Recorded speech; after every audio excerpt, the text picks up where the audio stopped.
본 방송에서 제공하는 투자 정보는 투자 판단에 대한 조언입니다. 방송에서 제공하는 주식의 가치, 가격 상승 및 하락에 대해서는 방송사에서 보장하지 않습니다.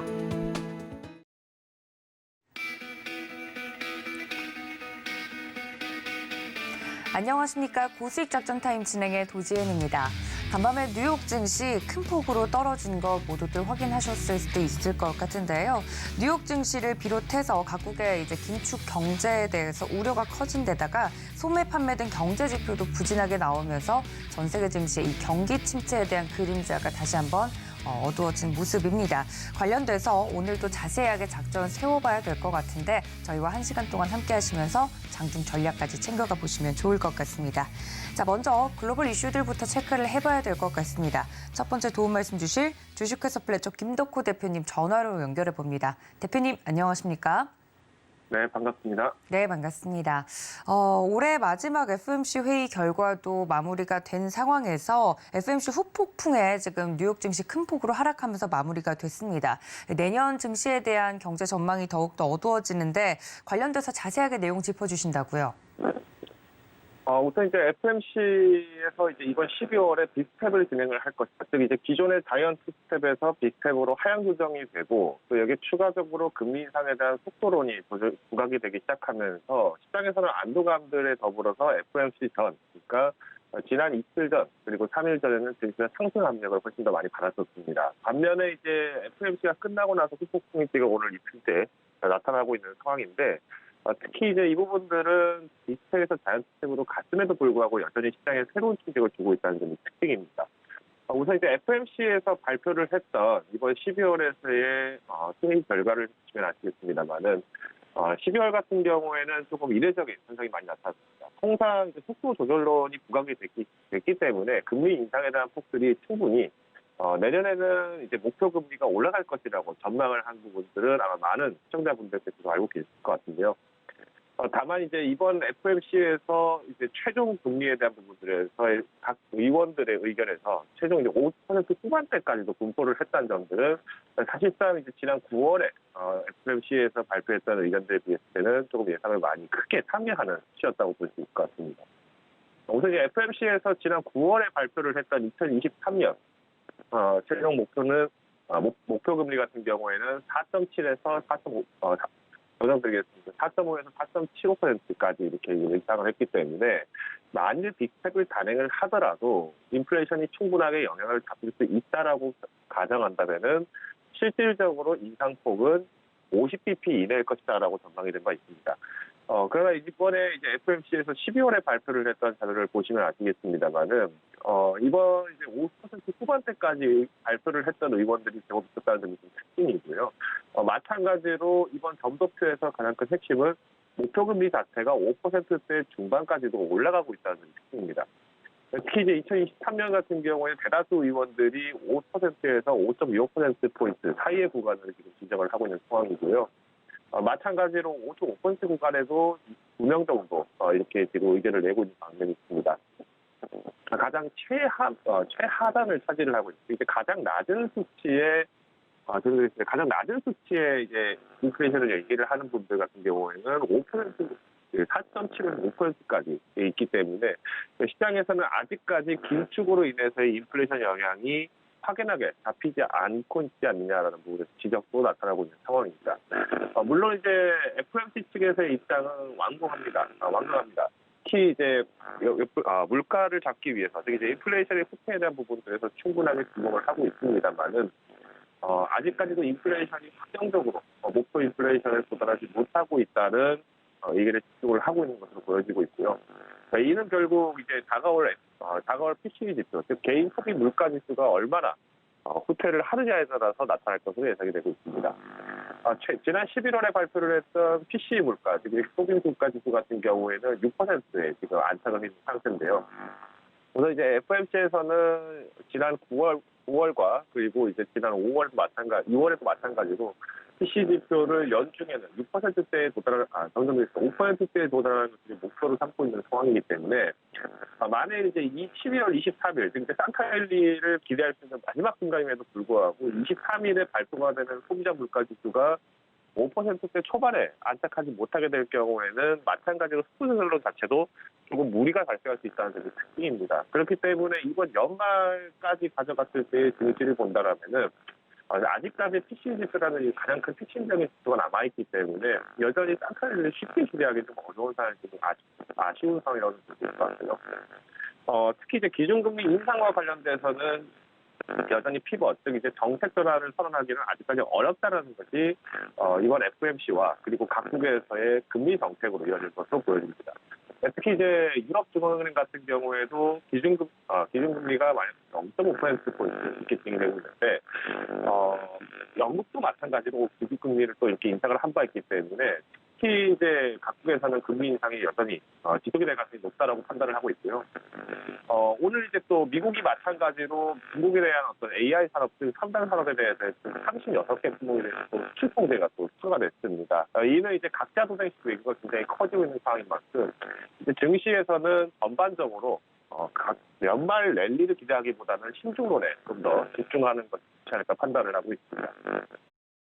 네, 미 연준의 빅스텝 단행 이후에 시장이 또 하락으로 전환이 된 모습이 있기 때문에 자세하게 FOMC 회의 이후, 결과 이후의 후폭풍에 대해서 자세하게 좀 짚어봐 드렸습니다.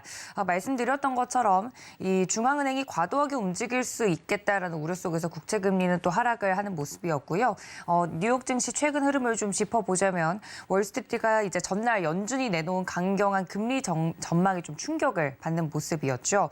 예상보다 약한 미국의 CPI 데이터 발표로 내년 금리 인하 가능성에 대해서 희망이 부풀었었는데 여기에 연준 파월 의장은 앞으로도 인플레이션이 잡히지 않으면 금리 인하는 없을 것이다라고 다시 한번 못을 박는 모습이긴 했습니다. 관련돼서 시장에 대해서 자세하게 좀 이야기를 나눠볼 텐데 이렇게 뉴욕 증시 상황과 더불어서 내년 증시 현 주소에 대해서도 전망을 이야기해 주신다고요? 네, 그렇습니다. 우선 이제 현재 미국 증시로 먼저 이제 내용들을 좀 살펴보시면 좋을 것 같은데요. 아무래도 이제 가장 확인하기 쉬운 지표가 S&P 500 섹터인 것 같습니다. 특히 이제 미국 증시 같은 경우에도 오늘 이제 크게 하락했던 원인들이 사실상 이제 소매 판매가 굉장히 부진할 것이다라는 부분인데, 실제로 이제 미국 증시 같은 경우에도 기술주와 성장주 중심에서의 어떤 후퇴들이 굉장히 많이 부각이 됐었고요. 섹터별로 살펴본다 하더라도 이미 소비재 그리고 통신 섹터가 가장 큰 하락을 보였습니다. 이제 다우존스 지수 같은 경우에도 오늘 증시에서 2.25%, S&P 500도 2.5%가량 하락을 했었고요. 나스닥 지수 같은 경우에는 3% 넘게 또 하락을 했다는 점이 특징입니다. 즉 현재 시장에서는 여전히 긴축에 대한 움직임들을 주목을 하고 있고 실질적인 구매력이 많이 떨어지고 있다는 점에 초점을 놓다 보니까 가장 먼저 부각이 되는 부분들은 기존의 지난 10년 이상, 15년 가까이 성장을 해왔던 기술주들 중심에서의 타격이 굉장히 커지고 있다는 점이 특징입니다. 물론 이제 11월 소매 판매 지수가 지금 이제 전월비 0.6%포인트 하락을 했다는 점이 좀 특징이고요. 이것은 이제 지난 1년 만에 또 마찬가지로 최대폭의 하락을 또 했다는 점이 특징입니다. 지난 1년 전을 한번 되새겨 보도록 하죠. 이제 2021년 12월 말 같은 경우에는 산타랠리 기대가 여전히 됐습니다만은 실제로 크리스마스 때도 여전히 산타랠리가 굉장히 좀 어려웠던 시점입니다. 이때 당시에는 세인트 루이스 총재 같은 경우에도 금리 인상을 본격적으로 시작해야 된다라는 어떤 매파적 발언들이 꾸준하게 나오고 있던 상황이고요. 연준에서도 아직까지는 금리 인상을 고려하고 있지 않지만 인플레이션에 대해서 충분히 잡을 수 있도록 리오프닝과 함께 진행할 예정이다. 예고가 된 바가 있었죠. 그렇기 때문에 이제 실질적으로 금리가 계속 올라갈 수 있다는 점이 예고가 된 상황에서 금리는 올라갔습니다만은 금리를 올라갈 수밖에 없던 인플레이션을 자극했던 요소가 실질적인 경기 확장, 즉 이제 리오프닝을 함께 진행을 하면서 성장했던 부분들이 아니라 오히려 이제 우크라이나 전쟁의 장기화로 인해서 에너지 가격을 비롯한 각국의 물가들 그리고 임금 상승이 마찬가지로 또 이어졌다는 점이죠. 그러다 보니까 기업 입장에서는 실질적인 기업의 가격, 어떤 대화라든지 서비스를 제공하는 데 있어서 그 부담들을 소비자들한테 좀 전가하는 모습이 좀 많이 나타났고요. 그 지난 1년 동안에 소비자 공간이 굉장히 커지기 시작하면서 사실 고민 자체가 좀 많이 떨어지고 있다는 것은 사실입니다. 대표적인 예시가 이제 넷플릭스와 같은 기업들인데, 넷플릭스 같은 경우에도 공유 계정에 대해서 이제 요금을 또 할당을 하는 부분들이 좀 많이 나타났었고, 아마존 같은 경우도 마찬가지로 유사한 형태들이 많이 나타나고 있습니다. 그러다 보니까 사실 이제 기존에 이용하던 서비스를 좀 박탈하는 느낌이 좀 많이 들다 보니까 저렴한 가격에서 이용하던 서비스들을 오히려 비용 부담을 느끼는 가격들이 많이 나타나고 있고, 특히 이제 금리 인상이 나기 시작하면서 가계부채가 굉장히 많이 올라가다 보니까 서비스 섹터가 굉장히 많이 좀 후퇴를 할 수밖에 없었다는 점이 특징입니다. 연초 대비로 이제 S&P 500 섹터를 살펴보시면은 마찬가지로 지금 현재 시장에서 굉장히 큰 타격을 입었던 부분들은 앞서서 소개했던 통신 섹터 관련이 굉장히 좀 크다고 볼 수 있을 것 같고요. 상대적으로 견고한 섹터라고 말씀드린다면은 필수 소비재 그리고 헬스케어 그다음에 이제 산업재, 금융 이렇게 지금 가치 중심으로 해서의 제품과 섹터들이 굉장히 많이 상승을 하고 있습니다. 물론 이제 지난 3달간의 움직임을 봤을 때는 여전히 이제 금리 인상에 대한 압박들이 크기 때문에 이 섹터들도 쉽게 버티지는 못했다라고 볼 수 있겠습니다만은 그럼에도 불구하고 뭐 금융주라던가 아니면 이제 필수 소비재 같은 경우에 여전히 견고한 움직임을 좀 보이는 게 특징이고요. 결국 이제 연말까지 갔을 때는 내년 성장률에 또 다시 한번 집중하는 모습들이 나타날 수밖에 없기 때문에 특히 많은 투자자분들이 성장주 선택을 굉장히 할 가능성이 높다라고 판단을 하고 있습니다. 문제는 이제 지금 현재 크리스탈리나 게오르기바의 IMF 총재도 내년의 경제 성장률은 세계 경제 성장률은 2% 아래까지도 내려갈 수 있다는 점들을 지적을 한 바 있는데요. 그러니까 특히 이제 지난 7월에는 세계 경제 성장률을 2.9% 그리고 10월에는 2.7%로 하향 조정을 한 바 있기 때문에 내년 1월에 발표가 되는 IMF에서의 세계 경제 전망률을 반드시 살펴보실 필요가 있습니다. 다만 이제 현재 이코노미스트 같은 경우에는 유럽을 비롯해서 선진국들의 이제 장기 성장률이 계속 꾸준하게 하고 있다는 점을 지적을 한 바 있는데 지난 2000년도부터 이제 지금 20년 가까이 2000년부터 20년 가까이 지금 이제 실질적인 경제 성장률은 한 2.25%밖에 되지 않았습니다. 마찬가지로 연준에서도 물가 상승률에 대한 부분들을 2.25%를 잡고 있는 원인도 여기에 있는데 문제는 이제 실질적인 재화라든지 제품 생산에 집중이 된 것이 아니라 서비스업 중심에서의 어떤 기술과 서비스업 중심에서의 상승들이 계속 유의했었기 때문에 실질적인 성장이 보여지기는 어렵다라고 지적을 한 바도 있습니다. 즉 이제 현재 시장에서는 대부분의 조정을 받는 국면들이 기술주 그리고 이러한 서비스 업종들이다 보니까 사실상 실질적으로 제품이 만들어지는 성장이 다시 한번 부활할 수밖에 없는 시기라고 좀 판단을 하고 있고요. 내년에도 특히 이제 성장성 자체에 대해서 집중을 하면서 기술주 투자를 하시기보다는 기술주 역시도 펀더멘털을 중심에서의 성장이 재해석이 반드시 필요하다고 좀 말씀을 드리고 싶습니다. 즉 이제 과거 빵주, 즉 이제 페이스북, 아마존, 애플, 넷플릭스, 구글과 같은 이런 다양한 기업들에 대해서의 투자 가치들이 실질적으로 성장 자체에서의 초점을 보기보다는 그만한 투자 가치들의 메리트가 많이 후퇴할 수 있다는 점을 좀 조심하시면 좋을 것 같고요.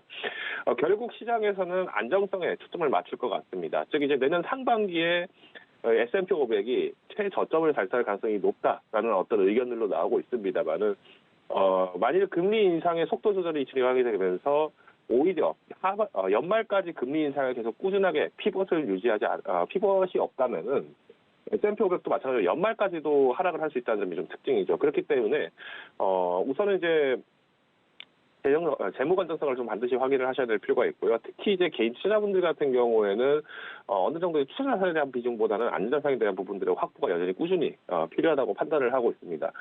즉 이제 단기적으로 변동성을 노리고 접근을 하기에는 굉장히 좀 어려워지는 시점인 만큼 장기적인 투자 안목에 대해서도 반드시 견고한 식견을 가지고 접근하시는 것을 추천드리고자 합니다. 네, 이렇게 글로벌 이슈들 전반적으로 짚어봤습니다. 지금까지 주식회사 플래처 김덕호 대표님과 함께했습니다. 대표님 고맙습니다. 감사합니다. 네, 이렇게 글로벌 이슈 전반적으로 좀 짚어봤는데요. 이제는 국내 증시 이슈 본격적으로 다뤄보도록 하겠습니다. 도움 말씀에 루크투자연구소 임순재 대표님 스튜디오에 모셨습니다. 대표님 어서 오세요. 네, 안녕하십니까? 네, 올해 들어 가장 추운 아침이라고 하네요. 그래서 이렇게 추운 날씨이니만큼 내년 경제는 좀 봄이 빨리 오길 바라면서 경제에 대해서 좀 이야기를 해볼까 합니다. 첫 번째 이슈 저희가 환율과 관련된 내용 준비를 했는데요. 원달러 환율이 1,400원, 1,500원 얘기하던 게 엊그제 같은데 그거에 비하면 좀 안정이 됐습니다만 그래도 1,300원 부근에서 계속해서 등락을 거듭하고 있지 않습니까? 언제쯤 환율은 안정이 될지 궁금한데요. 네, 뭐 전일 같은 경우는 이제 환율이 뭐 1,303원으로 이제 끝났죠. 네. 그러니까 전일 대비 이제 6.8원이 올랐는데요. 뭐 지금 최근 들어 이제 계속 환율이 1,300원대에서 오르락내리락을 하고 있는 그런 상황을 이어가고 있는 그런 상황입니다. 뭐 전일 같은 경우는 미국 연준에서 기준금리를 0.5%포인트를 인상을 하면서 뭐 달러 인덱스가 좀 강세를 보였습니다. 이에 따라서 국내 원화도 약세를 보이는 그런 모습을 좀 보였다라고 보시면 될 것 같고요. 뭐 이건 뭐 국내 원화뿐만 아니라 뭐 중국 위안화나 일본 엔화들도 어제 같은 경우 전부 다 약세를 보이는 그런 하루였다라고 보시면 되겠습니다. 최근 달러화는 이제 기준금리 인상 속도 조절 이제 기대감으로 약세를 좀 보였다라고 보시면 되는데요. 특히 이제 9월 28일 날 달러 인덱스 기준으로 9월 28일 날 114.78포인트를 이제 고점으로 해서 지난 이제 15일 날 103.77까지 어떻게 보면 한 9.5% 정도 하락을 하는 그런 모습을 보였습니다. 그만큼 이제 미국의 기준금리 인상 속도가 조절이 되고 그다음 폭도 좀 제한될 것이다라는 이제 기대감이 뭐 그만큼 커졌다라고 보시면 되는데요.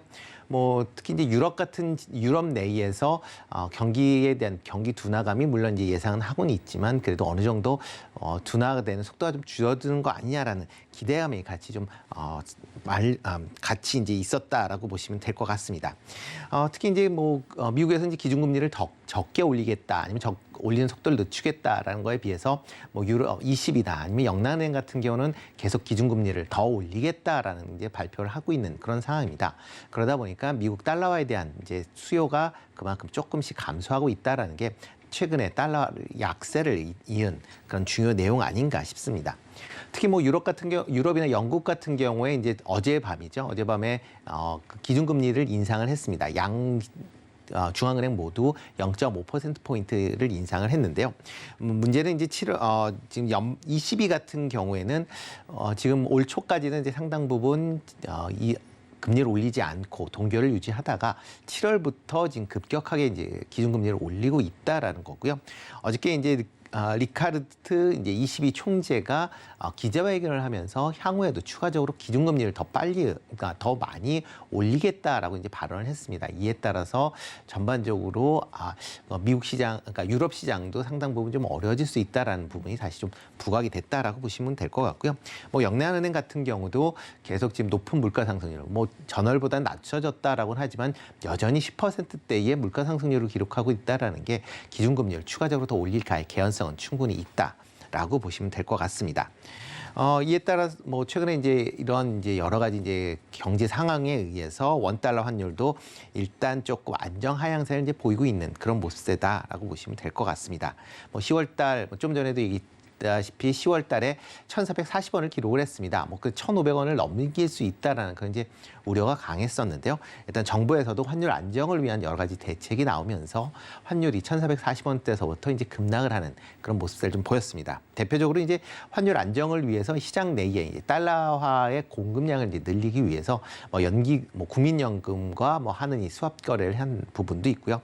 또 하나가 이제 국내 이제 해외 투자가 이제 많이 활성화되면서 달러에 대한 수요가 증가했었다라는 부분이 원화 약세를 불렀었다라는 걸 감안하면 지금 연기금을 중심으로 해서 해외 투자 부분에 대해서 일정 부분을 환해지를 통해서 국내에 이제 공급을 하게끔 그렇게 이제 조치를 했다라는 것도 최근에 원화 하향세를 이끈 그런 이제 내용이다라고 보여집니다.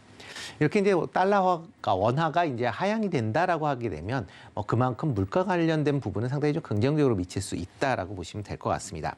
특히 이제 국내 원자재의 대부분이 해외에서 수입해 오고 있는 그런 상황에서 이런 환율이 하향 안정화된다라고 하게 되면 그만큼 수입되는 물건의 가격이 하락될 수밖에 없고요. 그러다 보면 이런 부분이 소비자 물가를 인상분을 좀 제한하는 그런 이제 역할로도 담당을 할 수 있다라고 보시면 될 것 같습니다. 다만 이제 수출 기업 입장에서 보면 이제 환차익 관련된 부분이 조금 감소할 수 있다라는 거니까 아마 기업 실적을 조금 둔화시킬 가능성은 있다라는 점도 같이 판단을 해보시면 어떨까 싶고요. 일단 그렇지만 최근에 이제 환율이 1,300원대는 유지는 하고 있지만 과연 추가적으로 하락할 것이냐에 대한 부분은 아마 지금 아직으로는 조금 더 시간이 걸리지 않을까라는 생각을 해보고 있습니다. 몇 가지 이유가 있는데요. 대표적으로 이제 글로벌 경기가 둔화가 이제 본격화된다. 특히 이제 내년 이후에 지금 둔화 얘기가 계속 나오고 있는데요. 그렇게 된다라고 하게 되면 다른 지역에 비해 상대적으로 경제 상황이 좋다라고 얘기하고는 미국에 대한 이제 달러화에 대한 수요가 더 다시 증가할 가능성은 충분히 있다라고 보여집니다. 만약 그렇게 된다라고 하게 되면 달러화에 대한 강세가 다시 내년 초에 이어질 가능성이 있다라는 부분이고요. 또 하나가 이제 글로벌 경기 둔화 여파로 인해서 국내 기업들의 수출이 상당 부분 이제 지금 줄어들고 있다라는 거고요. 이에 따라서 무역 수지가 적자가 확대되고 있다라는 부분입니다. 특히 2달 연속 지금 수출 증가세가 지금 둔화되고 역성장을 보이고 있는 그런 상황이고요. 여기에 이제 에너지 가격의 상승으로 인해서 지난 11월까지 무역 수지 적자가 420달러를 넘는 사상 최대 규모로 지금 커지고 있다라는 겁니다. 만약 이렇게 무역 적자가 내년에도 지속이 된다라고 하게 되면 원화의 이제 약세가 불가피할 상황이 도래할 수 있으니까 그런 점 감안하셔야 될 것 같고요. 또 하나가 이제 외국인 투자 자금들의 이제 이탈 여부입니다. 최근에 미국의 기준금리가 계속 올라가면서 한국과 미국의 기준금리 역전 현상이 지금 있는 그런 상황입니다. 지금 125bp의 이제 기준금리 역전 현상이 있는데요. 만약 이런 기준금리 역전 현상이 상당 부분 이어진다라고 하게 되면 외국인 입장에서 특히 이제 단기 자금 시장의 관점으로 본다라고 하게 되면 외국인 자금의 유출 가능성도 충분히 감안을 하셔야 될 것 같고요. 만약 이렇게 외국인 자금이 유출이 된다라고 하게 되면 그만큼 이제 환율도 약세를 보일 가능성은 있다라고 보시면 되겠습니다. 마지막으로 이제 지정학적 리스크가 이제 재차 부각이 될 가능성이 있습니다. 우크라이나 러시아 전쟁이 어떻게 될지 아직 향방이 조금 불확실성이 커진 그런 상황이기 때문에 그런 것도 좀 감안해서 투자에 임하시는 게 어떨까 싶습니다. 이 환율과 관련돼서는 정말 공부해도 어려운 것 같습니다만 제가 기억에는 이 연초까지만 하더라도 킹달러, 갓달러 이런 이야기를 계속했던 것 같은데 어느샌가 1,300원대로 내려와 있습니다만 워낙 환율 변동성이 또 크고 거기에 국내 증시는 영향을 많이 받기 때문에 관련돼서 자세하게 내용들 좀 짚어봤습니다. 자, 이 슈퍼달러가 한풀 꺾이자 금 투자에 대한 또 반대급부로서 관심이 높아지고 있다 이야기가 나오고 있다고 합니다. 외면 받아왔었잖아요. 네, 근데 그렇죠. 이제는 좀 금을 봐도 괜찮을지 또 최근에 중국에서 금에 대한 수요가 또 잡히면서 네. 기대감이 더 커지고 있다고 하는데 어떻게 보십니까? 그렇죠. 금 같은 경우는 이제 보통 투자 자산의 성격을 갖고 있지만 또 하나 이제 원자재에 대한 이제 성격도 같이 갖고 네. 있다라고 보시면 되겠습니다. 그렇기 때문에 경기가 상당히 좋아진다라고 했을 때 금에 대한 수요도 이제 증가하는 그런 측면은 분명히 있다라고 보시면 될 것 같고요. 그렇지만 그거보다는 지금 시장에서 관심을 갖는 거는 투자 자산으로서의 금이 아닌가라는 생각을 해보고 있습니다. 특히 금 같은 경우는 이제 인플레이션 해지 기능이 있다라고 이제 교과서적으로 이제 얘기들을 많이 하고 있는 그런 상황이고요. 경제 상황이 이제 불안해진다라고 하게 되면 금에 대한 수요가 증가를 하면서 금의 가격이 올라간다라는 이제 많이 지금까지 회자가 되고 있는 그런 상황입니다. 실질적으로 과거에 본다라고 하게 되면 1970년도에 이제 스태그플레이션이 전 세계적으로 일어났을 때 금 가격이 그때 당시 한 15배 정도, 한 기간은 한 10년 가까운 기간이긴 하지만 15배 정도 상승했었던 전례가 있습니다. 그만큼 경기가 불안해지고 그다음에 인플레이션이 확대가 된다라고 하게 되면 금 가격이 올라간다라고 보시면 될 것 같고요. 다만 이제 코로나 이후에 각국이 이제 경기 하락을 이제 방어하기 위해서 중앙은행에서 이제 대규모 양적 완화를 실시를 했습니다. 이렇게 이제 대규모 양적 완화를 이제 실시를 하면 당연히 금의 가격이 올라갈 것이다라고 이제 많이 예상을 했는데 지금 금 외에 다른 이제 투자 자산에 대한 그 수요가 좀 더 커졌기 때문에 금이 상대적으로 올라가는 그 상승폭이 제한이 되고 있는 거 아닌가라는 생각을 해보고 있습니다. 특히 이제 최근에 달러화 강세가 이제 계속 이어지면서 달러화에 대한 수요가 계속 증가를 하고 있는 그런 모습입니다. 달러화 같은 경우는 투자를 하게 된다라고 하게 되면 달러화에 직접 투자나 하는 것보다는 대부분 이제 미국의 국채에 투자를 한다라고 보시면 되는데요. 미국의 국채를 투자를 하게 되면 그만큼 이자가 발생을 합니다. 이에 비해서 금 같은 경우에는 별도의 이자가 없는 그런 자산이다 보니까 상대적으로 수익성에서 달러화에 비해서 조금 영향을 좀 그러니까 조금 이제 선호도가 떨어진다라고 보시면 될 것 같고요. 또 하나와 과거와는 다르게 이제 암호화폐 시장이 상당히 커졌다라는 겁니다. 실물 경기와 약간의 이제 상관관계가 좀 덜한 그런 이제 암호화폐가 시장에서 상당 부분 이제 포지션을 차지하면서 금의 영역 부분은 상당 부분 침매를 했기 때문에 금의 가격이 상당히 올라가는 게 좀 제한적이지 않았나라는 생각을 해보고 있습니다. 이에 따라서 금 가격이 코로나 이후에 1,600에서 2,000달러 선을 박스권에서 지금 움직이고 있는 그런 상황이 지금 한 2년 가까이 지금 이어지고 있는 그런 상황이다라고 보시면 될 것 같고요. 뭐 이렇게 이제 박스권이 지속이 되다 보니까 최근 들어 이제 금에 대한 그런 수요가 조금씩 증가할 가능성에 대한 얘기들이 나오고 있습니다. 대표적으로 달러와 약세가 이제 본격화된다라고 하게 되면 금에 대한 수요가 좀 증가할 걸로 그렇게 예상이 되고 있는데요.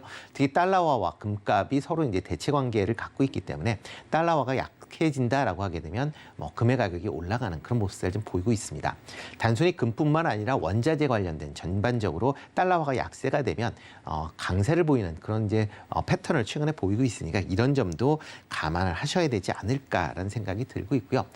그렇기 때문에 달러화가 계속 약세를 보인다라고 하게 되면 금에 대한 뭐 수요가 증가를 하면서 강세 현상이 조금 더 이어질 가능성도 뭐 있는 그런 상황이다라고 보시면 되겠습니다. 네, 이렇게 금과 또 달러의 상관관계에 대해서 자세하게 좀 이야기를 해주셨고 이 금 투자에 대한 이야기까지 곁들여 드렸는데 그러면 우리 투자자들이 지금 금 투자를 해도 되는 시기인지 궁금합니다. 인기가 좀 높아지고 있다고 하니까요. 네. 일단 뭐 단기적으로는 조금 이제 조정을 받을 가능성이 있고요. 장기적으로 보면 나쁘진 않는 그런 수준이다라고 보여집니다. 지금 뭐 금 가격이 뭐 전일 이제 하락은 했지만 지금 뭐 1,800달러대까지 지금 상승한 그런 상황입니다. 뭐 1,600달러에서 이제 1,800달러까지 올랐기 때문에 어느 정도의 조정이 있을 걸로 예상이 되고는 있지만 장기적인 관점에서 본다라고 하게 되면 뭐 향후에 뭐 경기가 조금 회복이 된다든가 아니면 뭐 달러와 지금 약세가 이어진다라고 하게 되면 뭐 금 가격은 뭐 2,000달러대까지는 뭐 충분히 상승할 여력은 있다라고 보여집니다.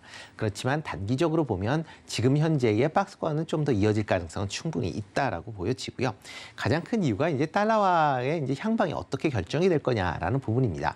미국의 이제 기준금리 인상이 계속 예고가 되어 있고 각국 중앙은행도 기준금리를 올릴 것이다라고 이제 예고를 하고 있는 그런 상황입니다. 그렇게 되면 그만큼 이제 경기가 좀 둔화가 될 수밖에 없는 거고요. 그러다 보면 달러에 대한 이제 수요가 조금 감소할 가능성도 달러에 대한 수요가 증가할 가능성도 여전히 남아 있다라는 것도 뭐 생각을 해 보셔야 되지 않을까 싶습니다. 다만 이제 금 같은 경우도 뭐 투자 자산의 일부로 뭐 간주가 되고 있기 때문에 뭐 이런 금에만 이제 전부 올인해서 투자를 하시는 그런 뭐 전략보다는 전체 내가 갖고 있는 포트폴리오 차원에서 일부 분산 투자하는 관점에서는 뭐 접근하시는 건 여전히 유효하다라고 생각이 됩니다.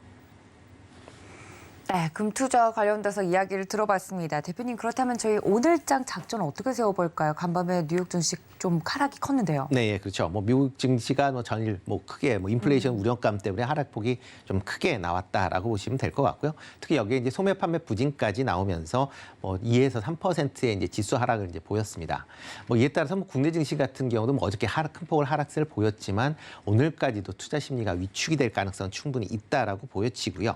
다만 이제 지금 과연 이제 지수대가 어느 정도에서 이제 지지를 할 것이냐에 대한 이제 뭐 많은 걱정들을 할 걸로 이제 예상이 되고 있는데 최근에 이제 그 주가 흐름을 본다라고 하게 되면 9월 달 저점으로 인해서 이후에 이제 12월 달 고점까지 한 350포인트 정도 상승을 했습니다. 이 상승하는 와중에 한번 봉을 만들고 두 번째 봉이 이제 12월 1일 날 이제 만들어졌다라고 보시면 될 것 같고요. 그 이후에 주가가 계속 지금 하락을 하면서 어떻게 보면 주가 패턴상으로 본다라고 하게 되면 지금 쌍봉 형태의 모양새를 지금 만들고 있다라고 보시면 되겠습니다. 만약 쌍봉이 된다라고 하게 되면 지금보다 추가적인 주가 하락은 불가피할 걸로 예상이 되고 있고요. 그 지지선을 본다라고 하게 되면 만약 이제 3분의 1 정도 이제 되돌림을 보면 한 2,380포인트 정도 됐는데요. 그건 어저께 그 수준을 깼기 때문에 한 절반 정도의 되돌림 수준이다라고 하게 되면 2,320포인트까지를 보시면 될 것 같습니다. 만약 그 2,320포인트에서 지지를 받느냐 아니면 지지를 못 받느냐에 따라서 뭐 2,300포인트 이하까지도 충분히 하락을 할 가능성은 있다라는 것도 감안을 하셔야 되지 않을까 싶습니다. 특히 뭐 최근에 금리 상승에 대한 우려로 기술주에 대한 하락이 좀 두드러지고 있으니까 그런 부분은 투자하실 때 좀 유의하셔야 될 것 같고요. 뭐 최근 시장 분위기가 이렇게 이제 전반적으로 하락 기조로 이어지다 보니까 단기 테마성 중소형주들의 움직임이 좀 활발하게 이루어지고 있습니다. 다만 이런 이제 단기 테마가 하루 이틀 내에 이제 끝난다라는 거기 때문에 일반 투자자들이 이를 추격해서 매수하기는 상당히 좀 부담스러울 수 있으니까 뭐 이런 추격 매수는 좀 자제하시는 게 어떨까라는 생각을 좀 해보고 있습니다. 그렇기 때문에 만약 이제 추격 매수를 하셔야 된다, 뭐 하고 싶다라고 하시면 이런 테마와 직접적인 연결관계가 있는, 그러니까 뭐 한다더라가 아니라 직접적으로 뭐 관련된 뭐 예를 들어 뭐 제약 관련주다라고 하게 되면 중국의 원자재를 이제 수출하는 그런 이제 기업 중심으로 관심을 가지셔야지, 이런 의약품 같은 경우 해외 수출 같은 경우가 뭐 부족하다고 해서 쉽게 할 수 있는 게 아닌, 어쩌면 수출이 상당히 제한되는 품목이니까 그런 점도 좀 감안을 하시는 게 어떨까 싶고요. 뭐 현재와 같은 시장이 좀 불안한 상황에서는 현금성 자산을 좀 늘리면서 보수적 관점에서 시장을 보시는 게 어떨까라는 생각을 해봅니다. 네, 이렇게 오늘장 작전까지 자세하게 이야기 나눠봤습니다. 지금까지 루크투자연구소 임순재 대표님과 함께했습니다. 대표님 고맙습니다. 고맙습니다. 네, 자세하게 국내 증시 작전 세워보고 있습니다. 다음 전문가님 연결해 보도록 할 텐데요. S인베스팅코리아 임희혁 수석 연구원님 연결해 봅니다. 연구원님 안녕하십니까? 네, 안녕하세요. 네, 반갑습니다. 이번 주 증시와 더불어서 굉장히 굵직한 이벤트를 저희가 다 소화를 해냈기 때문에 이번 주 증시 한눈에 좀 정리를 해주신다고요? 네, 이번 주 이벤트들이, 주요 이벤트들이 굉장히 많이 겹쳐 있었죠. 자, 지난주에는 인플레이션 지표인 생산자 물가지수 발표가 있었고, 그 이후에는 뭐 소비자 물가지수, 그리고 뭐 FOMC 회의까지 있었죠. 생산자 물가지수, PPI죠. 네, 먼저 말씀을 드리자면, 11월 PPI 상승률이 전월 대비해서 3.0%, 이제 전년 동월 대비 7.4%를 기록하면서 시장 예상치보다 이제 좀 웃도는 모습을 보였고, 또 변동성이 큰 식료품, 에너지를 제외한 근원물가 지수도 이제 전월 대비 0.3% 상승하면서 이제 둘 다 시장 예상치인 0.2%를 웃도는 모습이 보였습니다. 자, 그래서 인플레이션이 잡히지 않았을 거라는 불안감으로 이제 패드의 긴축 경계감이 더 부각되는 모습을 보이는데, 자, 미국은 소비 국가죠. 자, 그래서 생산자 물가 지수보다는 소비자 물가 지수를 더 중요하게 봐야 하는 그런 상황입니다. 자, 그래서 하락폭은 제한이 됐고, 그래서 소비자 물가 지수에 더욱 집중하는 모습을 보였고, 자, 뉴욕 연준이 공개할 그 11월 소비자 전망 설문조사에서 향후에 1년간 기대 인플레이션율이 5.2%로 집계가 되면서 전월 대비 7%포인트 하락하면서 지난해 8월 이후 가장 낮은 수준을 기록을 했습니다. 향후 3년간 기대 인플레이션 전망 역시 3.0%로 전월보다 둔화가 됐고, 5년간 기대 인플레이션 전망도 0.1포인트 낮은 2.3%를 기록해서 전반적으로 기대 인플레이션이 크게 좀 하락을 하면서 물가 정점론이 더욱 커지는 모습을 보였습니다. 그래서 하락폭은 어느 정도 제한이 되었다고 이제 볼 수가 있겠고, 자, 그리고 이번 주에 발표한 11월 소비자 물가 지수가 있죠. 자, CPI는 이제 시장 예상치인 7.3%를 하회한 이제 7.1%를 기록을 했습니다. 지난달에 이제 예상치가 10월 달에는 이제 7.9%였는데 이번 7.7%가 나왔었죠. 그래서 그 소비자 물가 지수가 한 번 더 하회하는 모습을 보여주면서 인플레이션이 좀 추세적으로 이제 둔화하고 있다는 그런 인식이 강합니다. 자, 그 미국 국채 금리가 이제 10년물은 또 3.5% 수준으로 이제 큰 폭으로 하락을 했고, 또 2년물 수익률도 이제 4.22% 수준으로 좀 급락을 하면서 경기 침체를 예측하는 10년물과 2년물 국채 금리 격차는 마이너스 폭이 축소가 돼서 호조로 좀 작용이 됐습니다. 자, 하지만 여전히 인플레이션이 6%에서 7%로 패드의 목표치인 2%를 크게 웃돌고 있고, 또 패드가 또 금리 인상폭을 낮추더라도 인플레이션에 있어서 강경한 기조를 유지할 것이라는 전망이 좀 커졌던 그런 상황이었었는데요.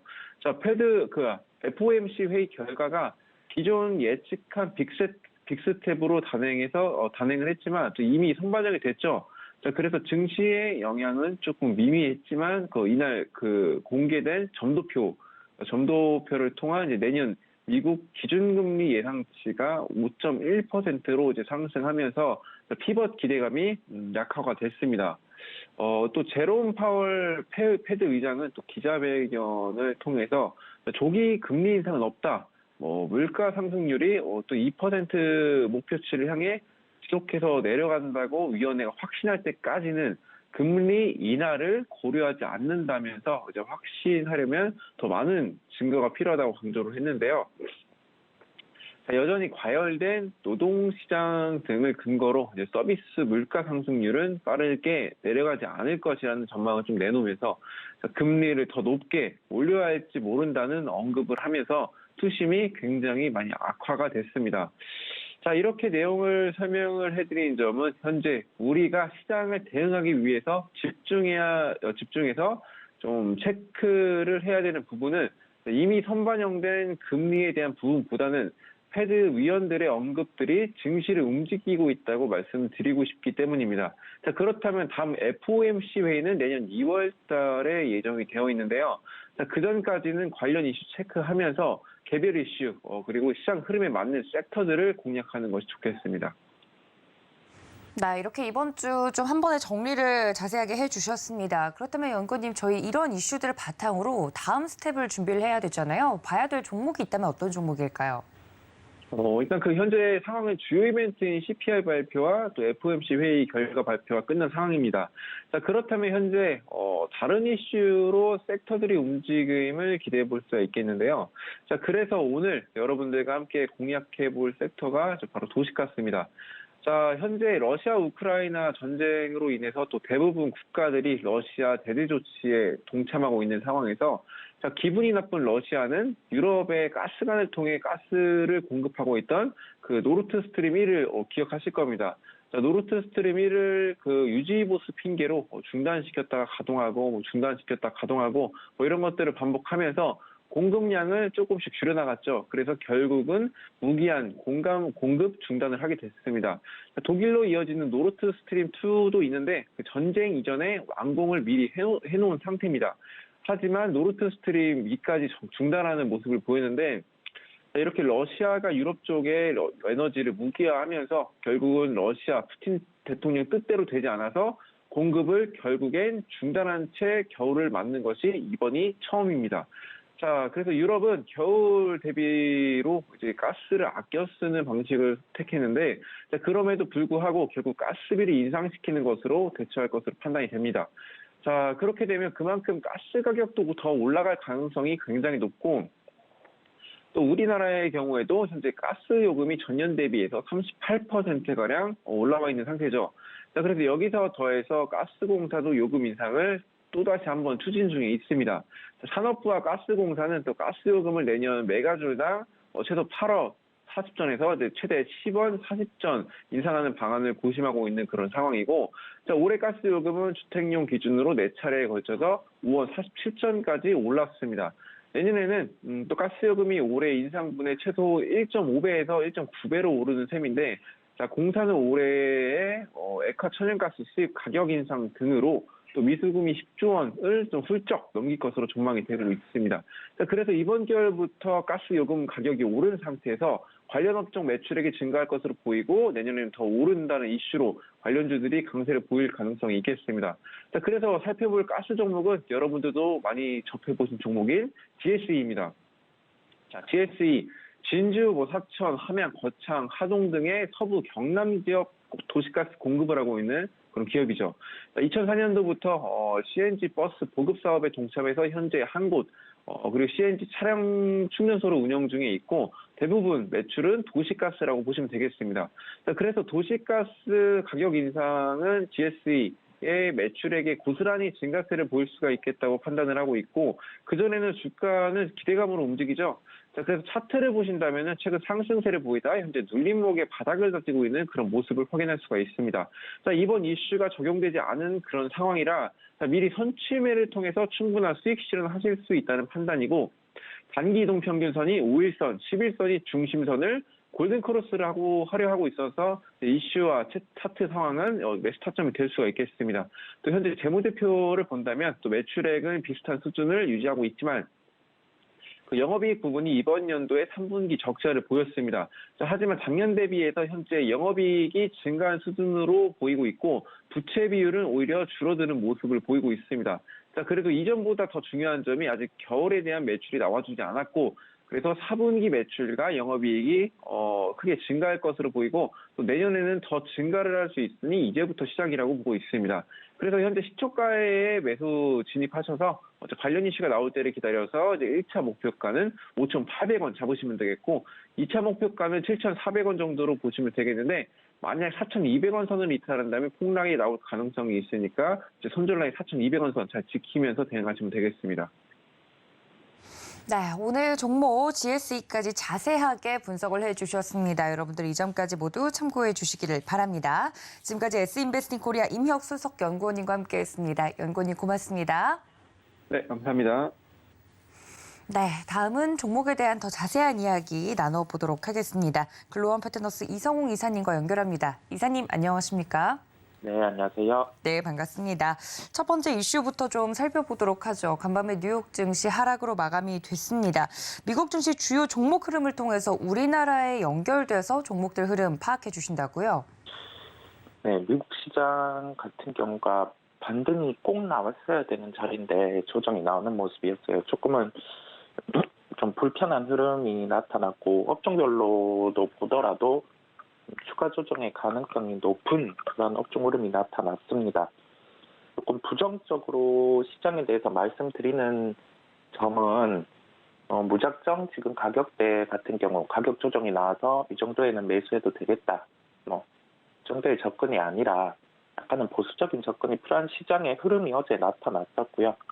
구체적으로 그 업종 종목별 세부 흐름을 살펴보면 애플, 엔비디아가 4%대 하락이 나타났고 나머지 반도체 장비 같은 경우는 7%, 10% 이 정도의 조정이 나온 기업들이 대다수예요. 그렇다 보니까 좀 반도체군 같은 경우 계속 재고 이슈라든지 그런 부분이 부각되어 온 상황 안에서도 이제는 장비주들, 웨스턴 디지털 같은 경우는 10%의 조정, 이런 점을 통해서 비추어 볼 때 조금 한 단계 레벨 다운이 될 수 있는 주가, 그 점을 대형 IT라든지 하드웨어, 소프트웨어 이쪽까지 연결해서 좀 고민을 해볼 수 있겠고요. 성장주 성격을 가지고 있는 로블록스 같은 경우가 15% 하락을 하는 모습 확인을 할 수 있었습니다. 그러면 여기에서 우리가 알 수 있는 점은 미리 네이버, 카카오 같은 경우가 조정이 나오기는 했는데 시장 같은 경우 좀 한 번 더 성장주 군들의 조정이 나올 수 있는 그런 시각을 열어둬야 되겠고요. 어제 우리나라 시장 같은 경우가 미리 좀 반응을 하는 모습 확인을 할 수는 있었어요. 그런데 미국 시장의 가격들이 한 차례 더 레벨 다운이 되다 보니 성장주 군들 같은 경우도 주가 좀 부진할 수 있는 점 당연히 예상을 해볼 수 있겠습니다. 우리나라 대형 IT 성장주군 업종의 약세가 예상이 되고요. 지수 기준으로 봤을 때도 한 단계 레벨 다운 될 수 있는 그런 구간에 돌입을 했음을 알 수 있겠습니다. 연결해서 정책적인 측면까지 업종 흐름과 함께 연결을 해보면 우리가 실적 시즌에는 대형주들, 즉 시가총액 상위주들이 반응을 하는 그런 시장이 연출되는 성격이 있고 기관이라든지 외국인 수급 중심의 시장에서는 개별주보다 시가총액이 높은 그런 종목들이 강세를 나타내는 경향이 있습니다.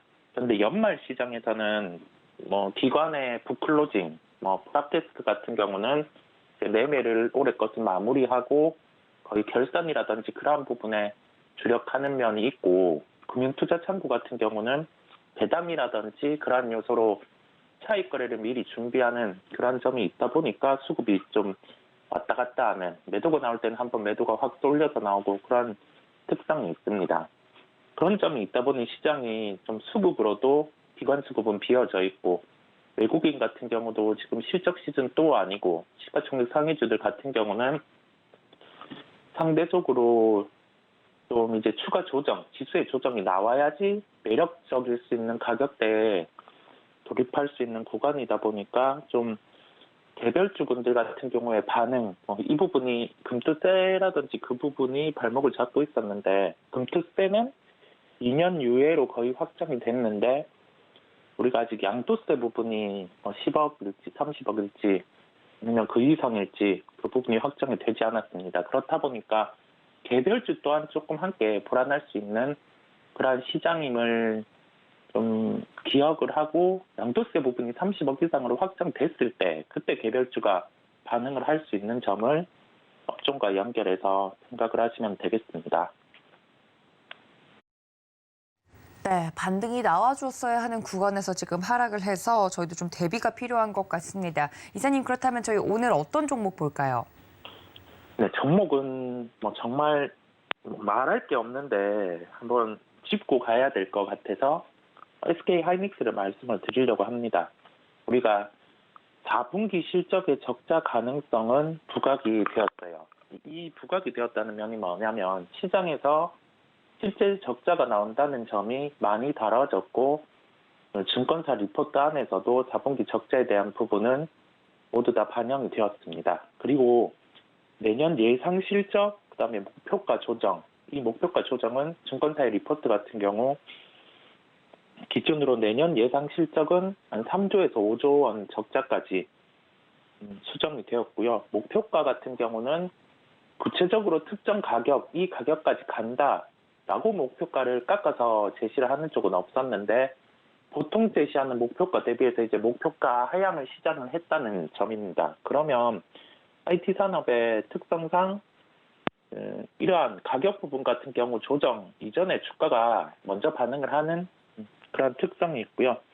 재고와 관련된 부분의 감소, 이 감소라고 하면은 재고 주기 같은 경우가 줄어드는 점을 확인을 해야 할 것으로 보입니다. 가격 접근은 우선 전저점인 78,000원을 제시를 해드리는데요. 오늘 시장의 특성상 장 초반은 개파락 이후에 소폭 상승을 했다가 다시 시장이 조정 나올 수 있는 점을 생각을 해야 돼요. 그러면 여기에서 접근 가능한 법은 78,000원 가격대가 지지를 하는지 그 여부를 오늘 시장에는 체크를 해보시면 되겠습니다. 네, 오늘은 이 시장과 관련돼서 짚어볼 만한 종목 SK 하이닉스 이야기를 해드렸습니다. 반드시 이 시점에서 봐야 될 종목이라고 공부의 관점에서 말씀을 드린 거니까 여러분들 이 점까지 참고해 주시면 좋을 것 같고요. 자, 다음 이슈로 넘어가 보면 거래소 지수 중심으로 대응책을 살펴주신다고 하셨는데 종목도 함께 이야기해 주시면 감사하겠습니다. 네, 거래소 지수와 관련해서 2300 중반에서 계속 지지를 받아왔어요. 이 부분이 여기에서 조정이 나오면 대형주 흐름상으로는 2300 초반까지 조정이 가능한 시장이고요. 어제 시장 특징이 종목들이 대부분 밀리는 좀 좋지 않은 시장이 연출이 되었고 그런 시장 흐름 안에서 미국 시장에서 좀 우리나라 시장에 안 좋은 영향을 미칠 수 있는 쪽의 업종들이 다 조정이 나왔어요. IT, 성장주. 네, 그렇다 보니까 조금은 보수적인 시각 반드시 유지를 해야 되겠고요. 내년 초 충분히 기회가 있다 보니까 올해 마지막 시장 같은 경우는 내년에 준비를 하는 그런 면으로 생각을 하고 이제 계속 업종 같은 경우, 종목 같은 경우를 업데이트해 나가면 되겠습니다. 특징주로는 한정 기술을 말씀드리려고 합니다. 원전과 관련해서는 수주가 필히 나와줘야 되는 구간인데 트리키의 40조 수주 가능성이 우선 언론을 통해서 다뤄졌고요. 이 부분이 내후년에 수주가 되는 정부 협약 부분이 존재를 하는데 그럼에도 불구하고 그 수주의 반응이 강할 수 있는 수준까지 주가가 조정이 나와 있기 때문에 관심을 가져야 한다라고 말씀을 드리겠고요.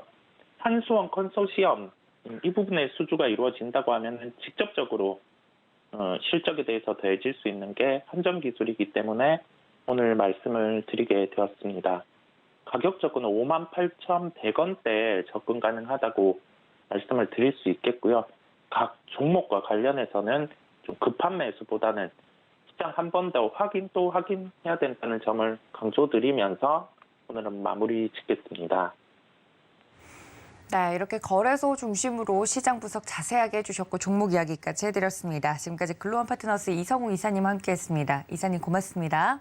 네, 감사합니다.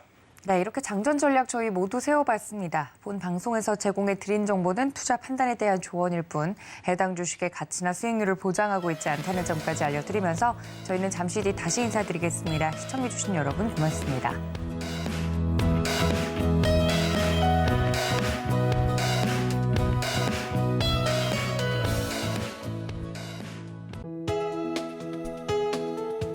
본 방송에서 제공하는 투자 정보는 투자 판단에 대한 조언입니다. 방송에서 제공하는 주식의 가치, 가격 상승 및 하락에 대해서는 방송사에서 보장하지 않습니다.